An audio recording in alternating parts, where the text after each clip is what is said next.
Now, President of the Jamaica Olympic Association, Christopher Samuda, says he's not harboring any thoughts of once again contesting for the presidency of the Caribbean Association of National Olympic Committees, CANOC, in the future.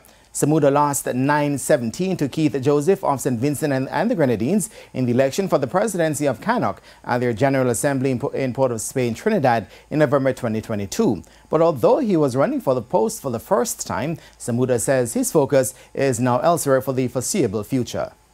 I would not go for that particular post because I feel that my business here in Jamaica is unfinished. And Jamaica is in fact the leader in the Caribbean. And we are going to be offering a lot of our experience and our services to the Caribbean region. We have already started already. And what we have, we feel that we can impart to that benefit of our brothers in the Caribbean and our sisters in the Caribbean. So it's a question of consolidating the Jamaica Olympic Association, consolidating our reach in the region as well as overseas. Meanwhile, Samuda has outlined the major objectives for the JOA in 2023, including the CAC and Pan American Games. The CAC Games and the Pan Am Games is an opportunity for us now to display dominance in other sport. In terms of our finances, we are very strong. We are going to consolidate.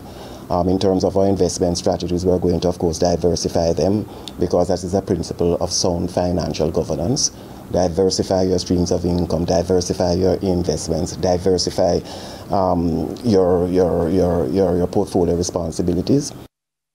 The CAC Games will be held from June 23 to July 8, 2023 in San Salvador, while the Pan American Games will be held from October 20 to November 5, 2023 in Chile.